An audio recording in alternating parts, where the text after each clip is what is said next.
Hi guys, I'm Leo from MediaWay, and today we're going to create a fantastic animation with some of these beautiful cars using only free assets and free software. I know you love car animation tutorials, so I'm going to go all out this time to make my best tutorial ever.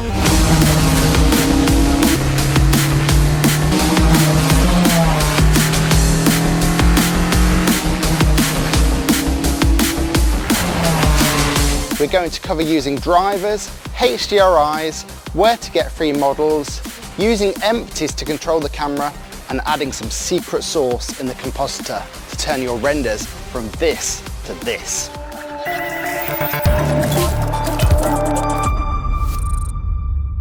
Here's the default Blender scene. I've got my shortcut keys down in the left hand corner over here so you can see what I'm pressing. So just press A to select everything, X to delete everything, and just click delete. Okay, the next thing I'm going to do is press N, and this will pull out your side panel. And from here you can see we've got the Blender Kit add-on installed. If you don't have it installed, hop on over to the Blender Kit website and get it installed. Just quickly click on Import Settings, make sure this is set to Append and not Link, must be set to Append. You can actually search pretty easily, so if we just click on Search Filters, we'll click Free first, and then we'll click on the categories for Transport, and then click on Car, and then click on Supercar. You can see here, everything that's listed here is free. Anything with a little lock icon you have to pay for, but it's fantastic value and definitely worth doing. I'll put a link in the description below. So we'll start off by dragging in this Porsche Cayman. So this is the Porsche 718 Cayman.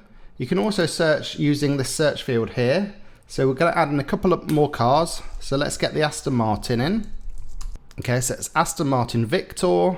And we'll also search for a Ferrari 812. Just drag that in. For some reason, this Ferrari's coming a little bit small compared to the other cars. So just click on the empty. That's this sort of shape with lines along every axis. And if you just press G to grab, you can actually see this moves the whole car. Press Escape to cancel that. So make sure with this axis selected, press S to scale. And just scale it up. You can just eyeball it so it looks about right. That looks okay to me. Okay, so we've got all three cars imported. Now we're going to add in a road. So back in Blender Kit, you can just type in road into the search bar. And this one here, procedural 2 lanes road, is the one we want. So just drag that in. Just drop it into some space over here, just roughly near the cars. Okay. So what we're going to do, we're going to use this as a basis for the road. It's procedural. If you look over here in the scene collection and just toggle this little arrow down, you can actually see we've got all the different parts of this road here. And if you click on the one that says road shape, you can see it's actually a path. Now if you press tab to go into edit mode, let's press 7 on the number pad and press A to select all, you can actually see this road's made up of 3 points. So what you can do, you can actually press G to grab the points, R to rotate the points, and you can actually make this road any shape you want really. So what we're going to do, just for the purposes of this tutorial, I'm just going to grab them and we're just going to have the road fairly straight. So I'm kind of eyeballing this and using the center grid line here as kind of a reference to get all these points in the right place. So G to grab, R to rotate. That looks okay. So we've got a nice road here. The other thing I want to do, perhaps make the road a little bit wider because I want to fit all 3 cars along the side of the road. So what we'll do, press tab to come out to object mode. Click on this here, which is called the road profile. Press tab again. Press A to select all, and you can see, actually see underneath, it's easier. You can see basically this is the profile that makes up the road. So we'll press this button here. This is the X-ray button. Press 7 on your number pad to see it from the top view. And what we're going to do is just going to, in edit mode, we're just going to select and drag these points here. Press G to grab, X to constrain to the X-axis. We're just going to make it a little bit wider, just about like that. Press tab out of edit mode. Okay, from here we can see the road markings. You can just click on those and you can see the road painting is selected. If you actually click on this little empty here that with the crosshairs, it's called road base point. Just press G to grab that, X to move on the X axis, and that more or less will give us 3 lanes. Okay, final thing we need to do is just move these street lights. So select the street lights first, press tab to go into edit mode. Make sure you're still in X-ray mode. Select all of this street lamp on the right, press G to grab, X to move on the X axis, and again just eyeball it so it's in the right place. So now we've kind of got all our streets set up, ready for the cars to race. This is a good time to save your work, so let's do that next. So it's File, Save As. Okay, from here we're just going to move our 3 cars into rough position. So the cars usually have an empty for each car, so you can kind of see the empty by just clicking on the crosshair sort of underneath the car. So select the empty first, 7 for top view, G to grab, just move it into the right lane. Quickly do that for all 3 cars. Okay, you can see all 3 cars just punch through the road a little bit, which means the road probably just needs to be a little bit lower. So if you click on the base object for the road profile, and just press G to grab, we'll do this while it's underneath actually. G to grab, Z to move on the Z axis, and just drag it down until those tyres just all disappear. Perfect. Okay, next we'll add in the camera. So move to kind of somewhere behind the cars. Press Shift A, add in the camera.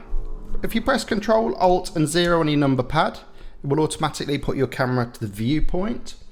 We'll just quickly tweak some camera settings. So click on the camera icon here to change the settings. We're going to have a wide angle camera, so something like 28mm, 27mm is fine. We'll also add in depth of field.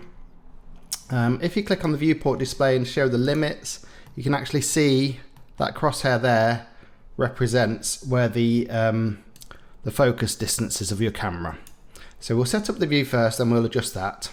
So press 0 to get back into your camera view. If you press Shift and tilde on your keyboard, you can actually control the camera with the mouse and move forward with the W, A, S and D keys, move forward and backwards, left and right. And you can also move up and down with the Q and E keys. So just for now, I'm going to position the camera roughly around there. We can also add a bit of a tilt on the camera if you just tweak the Y rotation. This is called a Dutch angle. Gives a bit more drama to the scene. Right, we're going to add in a bridge, I think, at the end of the road. So again, hop into Blender Kit, search for a bridge, and if we select this one that's called Suspension Arch Bridge, pop it in about the right position, click on the Suspension Arch Bridge, sort of the base object in the scene organizer, press 7 for top view, S to scale. We're just going to scale the bridge up so it's the same width roughly as the road. G to grab, and we'll move it, scale it just a touch more. We'll pop it at the end of the road just there. Let's just zoom in. We might tidy this up a bit later. We also need to move it down so it's level with the road. So press G to grab, Z to move it down, and just eyeball it so it kind of lines up with the road. About like that. To light the scene, we're going to use a HDRI. So again, Blender Kit has got all the HDRIs built into it. You just have to search for them. So I already picked one for this scene, but there's millions to choose from. So this one is called Shanghai. So if you just type that in, you'll see we've got this great night scene. So drag that in here. It asks you what resolution you want to import it in. Obviously the high resolutions will take longer and use more memory on your computer. 2048 I think will be fine for the purpose of this demo. So obviously we can't see anything yet because we're still in viewport shading mode. So if you hop over to your camera settings, we'll change the render engine to cycles. Make sure the device is set to GPU compute. Noise threshold is basically how many times Blender will sample before the noise is deemed acceptable. 0.01 is quite a high setting, so if we just change it now to 0.5, and really same for the viewport, that'll be 0.5 will be fine. And we'll denoise the new viewport as well. Now if you click back into viewport shading, press 0 to get into your camera view, and already you can see the scene is looking pretty good. Okay, from here, if we click on the car, let's click on the Porsche, and push your period key, and that will zoom into the Porsche. Just rotate round to the front of the car. We can see the Porsche headlights aren't on, so we'll just need to fix that. Let's do that quickly now. So with the headlights selected, pop into the shading tab, click on here to get the rendered view, and press your period key on your number pad if you want to zoom into the headlight. If you see headlight is selected, all we need to do is turn up the emission strength. Let's set it to 250. We can do the same with the tail lights. Just click on the tail light, turn that one up to 250 as well. Okay, to do the same on the Ferrari, it's a slightly different process. Click on the rear headlights, drop down until you can find light emission texture. Just turn up the emission strength on that to 250. Okay, for the headlights, we're just going to do a slightly different process. If you just search for the one that says headlight 02, I'm going to add in a new material. It can be an emission material, strength of 250, and then we'll just delete the other materials. That basically will assign the emission material to those parts of the car. Finally, for the Aston Martin, zoom out, click on the Aston Martin, press the period key on your number pad. With the car body selected, if you hover over your scene key and press the period key, it'll actually find the Aston Martin for you straight away. Just scroll down till you see headlight L, pump up the emission here to 250, scroll down till you find tail light L, and again pop the emission up to 250. There we go, headlights on all the cars. Let's hop out back into layout view, press 0 on the number pad to get your camera. Let's hit F12 and do a render. Okay, if you get any out of memory errors here, just close your render view, switch this back into wireframe view, and hit F12 to render again. I think the HDRI is a little bit bright, so we'll turn that down as well. Let's sort that out first. So click on your world settings. We're going to turn the strength of the HDRI down to 0.5. For the road, make sure you've got procedural 2 lanes road selected. Press G to grab, Z to move up, and just tweak it up just a little bit. Right, we're going to do some work in the compositor to kind of improve this image a bit more as well. So let's do that next. So go into your compositing tab, click on use nodes. So we'll just move these apart so we've got a bit of space. Press Shift A, and we're going to add a viewer node. We'll pop that down there. And you also want this to be linked from here. A nice little shortcut if you've got Node Wrangler enabled is to hold down the Shift key and right click and draw a line across those two. It makes a nice little junction there, neatens it all up a bit. Right, so we're going to add in some glare tabs. So Shift and A, search for a glare node and drop that in there. We'll change this one to fog glow, and we'll change the mix down just to maybe 0.9. With the glare node still selected, press Shift D and drop it in again. We'll change it from fog glow to streaks, and we'll have 2 streaks to kind of get that slightly anamorphic look that you can see across there. Again, reduce the threshold. We don't need to go mad with this. Maybe even reduce the mix a bit more, -0.95. So just a bit more subtle. Final thing I'm going to do to add to the image to really make it pop is to add a color balance node. So press Shift and A, search for a color balance node, drop that in there, and basically this splits into shadows, midtones and highlights. So we're going to make the shadows bluer and we're going to make the highlights more orange. That really gives a much more dramatic look to the scene. If you want to make the shadows a little bit lighter, you can just tweak this up very, very slightly, but you know, don't go too mad with that. Okay, this is looking really cool now. Okay, for the animation, hop back into the layout tab. So we're going to have all the cars driving along this road, and we're going to use a couple of different cameras to take some different angles of the cars. So the first step is to get the wheels moving. Now normally for this you'd use a proper rigged car. I've already done a tutorial on car rigging and I'll link to it at the top right here. To save time, we're not going to rig the cars properly. We're actually just going to make the wheels rotate so it gives the impression that they are rigged. So basically click on the inside of the rim and the outside of the tyre. Press Ctrl J to join them together. Now if you press R and X, you can see the car will actually rotate the wheel on its X axis.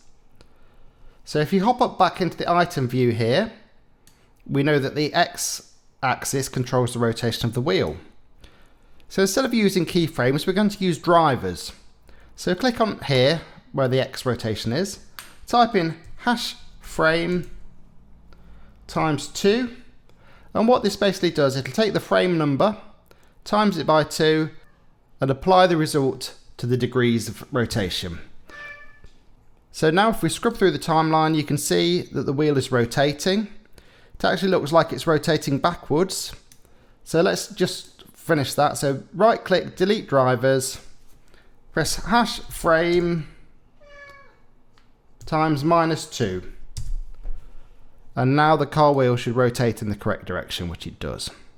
Basically, now all you need to do is repeat this process for all of the wheels, all 12 wheels on all the different cars, which I'll do now and get back to you in a second. The Porsche already has empty set up for the wheel, so just click on the empty and repeat the same process. Okay, at this point you should have all the wheels on all the cars moving when you scrub the timeline. To get the cars moving, we're going to move them all from the start to the finish of this road. So we click on the first one, make sure you click on the empty of the car, so the whole car moves when you press G, press escape to undo that. Move to frame 0, press G to grab the car, press Y to constrain to the Y axis, move it to the start of the road there. Press I to add a keyframe and click location to set a location keyframe. Move to the end of your timeline, 250 frames, press G to grab, Y to move all the way to the end of the keyframe, press I and press location. So now we can see the car moves all the way from start to end. At the minute these keyframes are kind of Bezier keyframes, so that means the animation starts off slowly and speeds up and then slows down again at the end. But what we're going to do, we're going to actually have this as a constant speed. So while you're hovering over your timeline, press T, change the interpolation so it's set to Bezier by default, but click on linear. And now you'll see that the car moves at the same speed right through the animation. Okay, we're going to do that for all 3 cars. So go to frame 0, zoom into your car, click on the empty, 7 for top view, G to grab, Y to move on the Y axis, I to insert a keyframe, location keyframe, move to the end of your timeline, G to grab, Y to move on the Y axis, move to the end of your timeline, I to insert a location keyframe, and T to set it to linear interpolation. So now you can see we have all 3 cars moving pretty much simultaneously. And if you want one car to speed up or go faster or come from behind, what you can do is click on the crosshair of the car. You can actually just move this keyframe, the last keyframe, a bit further back. So now you'll see that the Porsche starts to slow down, or if you want the Porsche to win, you can move the keyframe forward and the Porsche will start to lead through the timeline. So that's basically the animation set up. So if we zoom in to the Porsche, you can actually see the wheels are moving and all the cars are moving. So now actually let's stick the camera in and render a frame. Find a nice view to render from, Ctrl-Alt-0 to move the camera. Oops. Make sure the camera's selected, give it a bit of a Y tilt. We can actually increase the depth of field by changing the f-stop number. So if you want it more blurry, let's just go into render view and you can see this. You can actually see the distance with the limits here.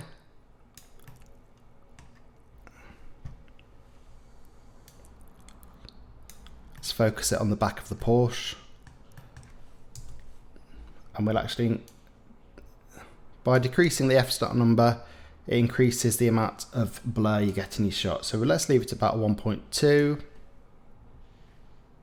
And the other thing we can switch on is motion blur. That's in the render properties setting. Let's do another quick render. And actually you can see from this that all the cars are blurred. And I guess really that's kind of obvious because the camera is actually stationary while the cars are moving. So what we want to do is actually have the camera moving at the same speed as the cars, and then basically everything else will be blurry and the cars will be nice and sharp. So let's set that up now.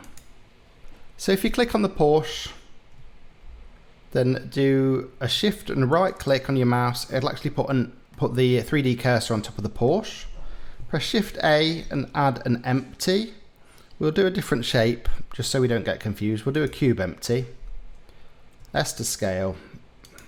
Okay, and if we actually call that camera empty, we won't get confused. So then what you want to do is select the camera, hold down Shift, click on the camera empty, press P to parent the camera to the empty and keep transform. So now this basically means wherever the empty goes, the camera will follow. And we want the camera to follow the car, so we need to parent this empty to the car. So if we click on the empty that we've just created, then click on the car empty and press Ctrl P, parent that. Now you'll see that as the car moves, the camera follows the empty and the empty follows the car. So now the camera is moving at the same speed as the car. So if we render this again now, we should see something slightly different. So now we're getting a nice motion blur on the road. And although you can't see very well, you can actually see that the wheels are spinning round. So essentially from here, we've kind of got the animation set up with the car sort of chasing on the Porsche. And the other thing we could do to add a bit of interest is to have the camera kind of jiggling about as though the chase car is struggling to keep up with the camera. So we can do this by swiveling open the camera empty and clicking on the camera. You can actually see by adjusting the Z amount on the camera, we can actually move the camera up and down. We can actually add noise to the Z parameter to make it jiggle up and down automatically. So if we go to the start of the animation, right click on this and insert a single keyframe just on the Z location. Then if we go to Animation tab, we change this mode to the graph editor. If you press period on your number pad, you can see we've got just that single key for the Z location. There's a tiny little arrow here. Just click on that. You can actually see we can add something called a modifier. So if we add a noise modifier, you can see here now on the graph editor, let's go back into camera view over here, that the camera basically wiggles up and down now as we play through the animation. Now this is probably a little bit too much, so we can actually decrease the scale. This kind of makes it happen a little bit slower, and decrease the strength to just be a bit more subtle. So now we kind of just get, let's decrease the strength a bit more. So now we just kind of get a subtle movement as the camera chases the cars. A couple of other little cool tricks. So we can actually use this empty on the Porsche that controls the camera to control the camera view. So by selecting the empty, pressing S to scale, we can zoom in and zoom out. And by pressing R to rotate and then Z to rotate on the Z axis, we can actually rotate the camera around the car.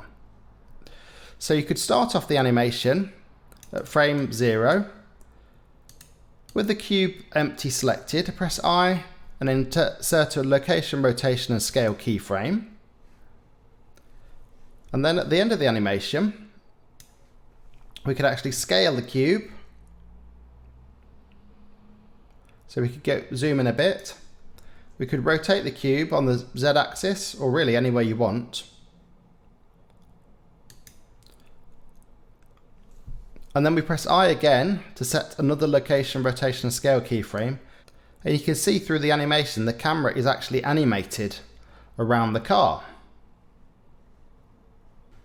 So really the last thing to do is to render out a few of these sequences with different camera angles and then stitch them all together in an editing package to make a video. So I'll just quickly go over your render settings. If you go to the render tab, you can set your resolution here. Now if your computer's very slow or a bit older, you can actually change the percentage size. So 50% will basically render at half 1920 by 1080. So it'll render basically twice as fast, or maybe even more. The other thing you can do is change the output settings down here. So change the file format to FFmpeg video. The encoding needs to be set to MPEG 4. You can change the output quality to perceptually lossless and choose somewhere to save the video file. If your computer's really struggling with that and you're getting crashes, you can actually change the file format to JPEG and then basically render out a series of frames and then stitch them together back in your editing package. So if your animation stops working at frame 57, you can just render from frame 58 to 250 and it'll render out the frames that you haven't got.